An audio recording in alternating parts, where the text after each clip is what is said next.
చిన్న ఇంజెక్షన్ ద్వారా మోకాలు మరియు నడుము నొప్పులకు దీర్ఘకాలిక పరిష్కారం. డాక్టర్ ప్రకాష్ గుడిపూడి. సంప్రదించండి. ఎలైడ్స్ pain and pain management centre, Hyderabad. Chandrababu Naidu TDP తలుపులు తీస్తే వైసీపీ ఖాళీ అంటారు.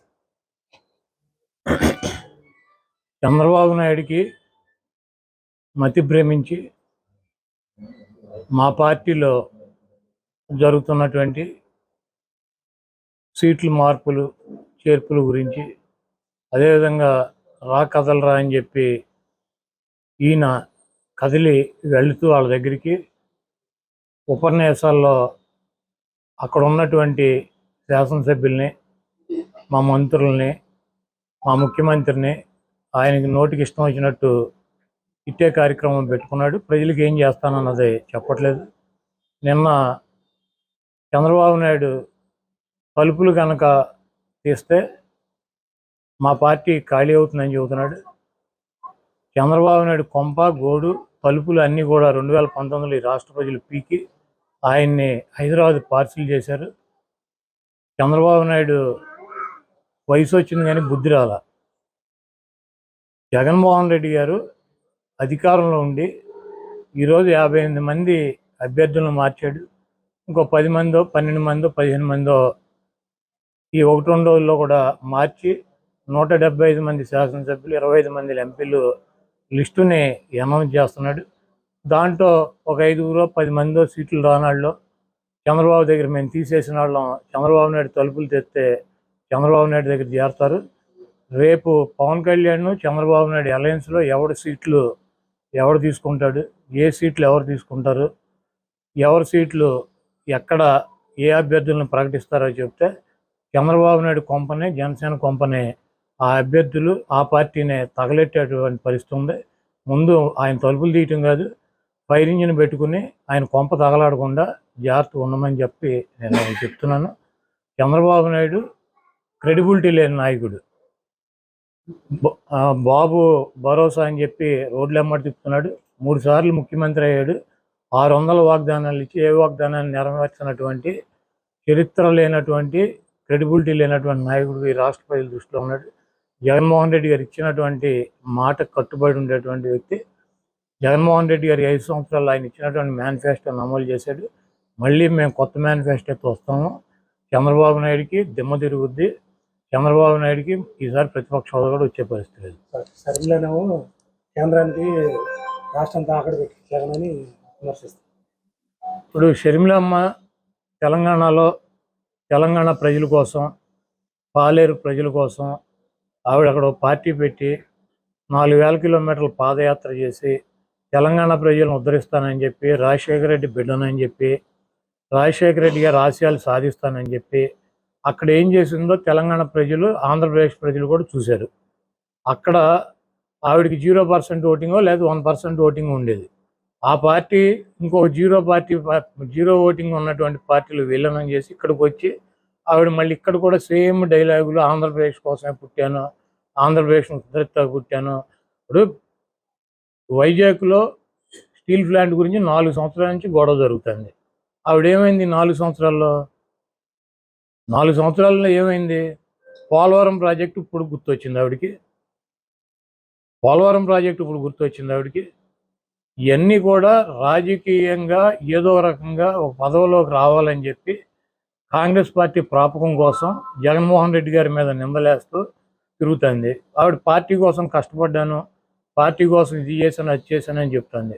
ఆవిడ డెఫినెట్గా వైఎస్ఆర్ కాంగ్రెస్ పార్టీ కోసం, జగన్మోహన్ రెడ్డి గారి కోసం, రాజశేఖర రెడ్డి గారి కోసం, ఆవిడ కుటుంబం కోసం ఆవిడ కష్టపడి ఉండవచ్చు. అయితే ఆవిడ 2014 ముందు 2012లో జగన్మోహన్ రెడ్డి గారు జైలుకి వెళ్ళినాక సెప్టెంబర్లో పాదయాత్ర చేసింది.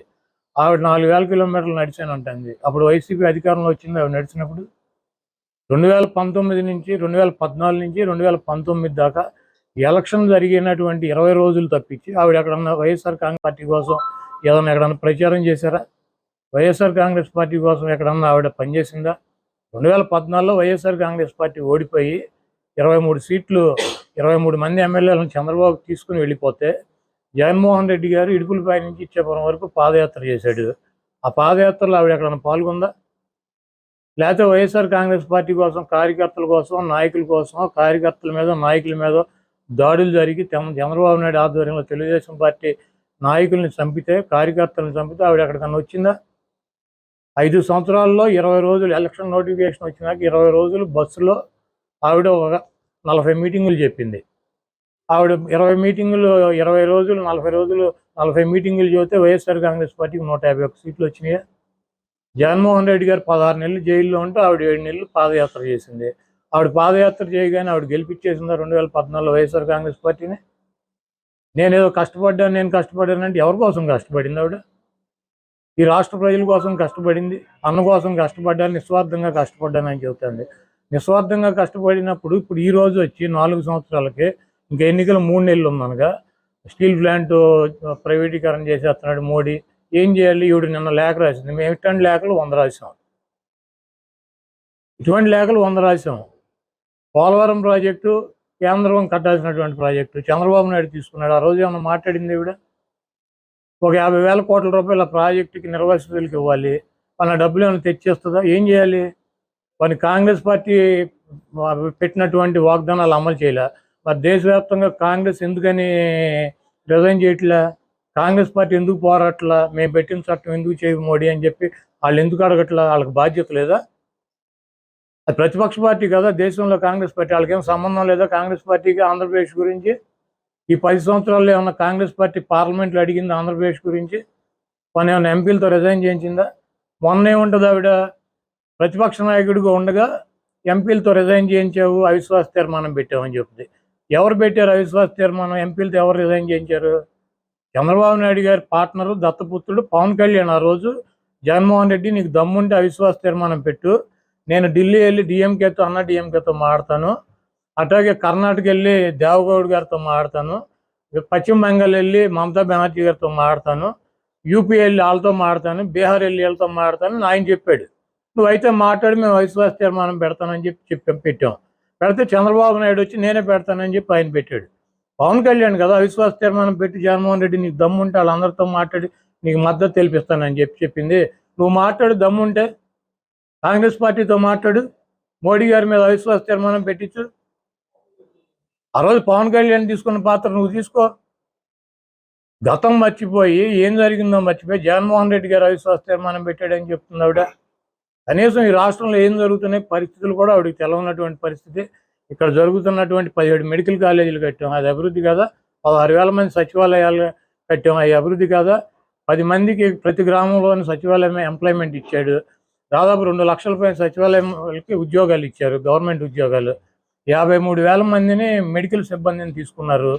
అదేవిధంగా 2,57,000 కోట్ల రూపాయల సంక్షేమ కార్యక్రమాల కింద అనేక కుటుంబాలకు ఆర్థిక సహాయం చేశాం.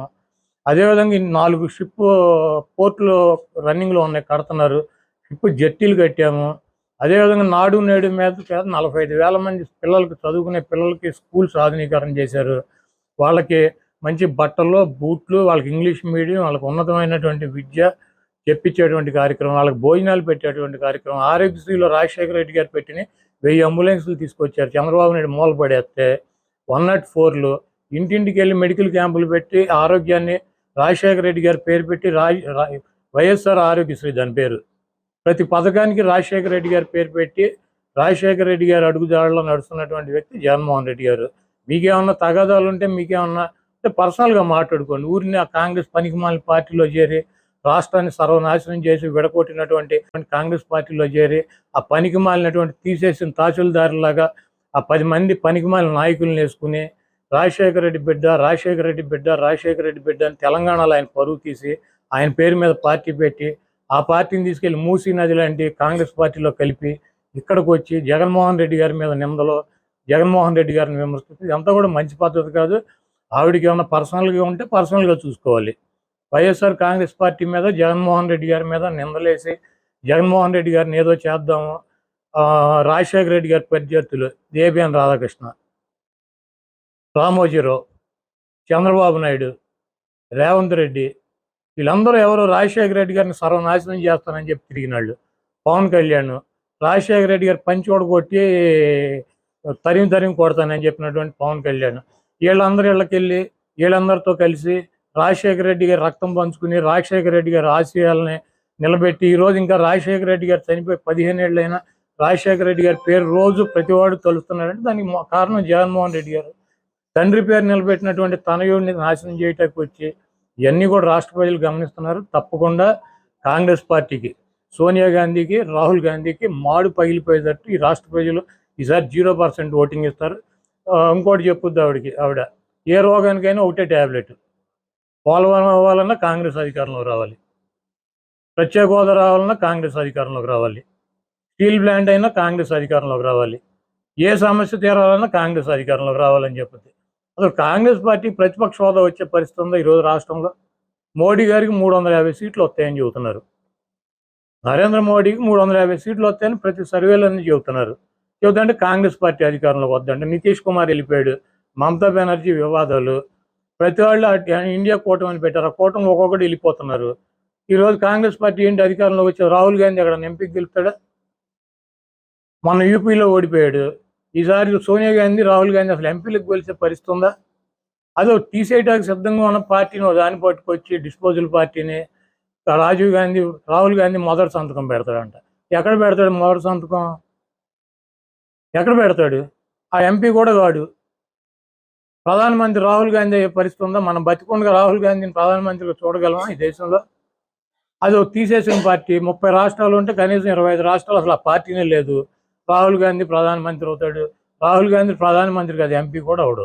మరిన్ని వీడియోస్ కోసం ఛానల్ ని సబ్స్క్రైబ్ చేయండి. లేటెస్ట్ అప్డేట్స్ కోసం వాట్సాప్ ఛానల్ ని ఫాలో చేయండి.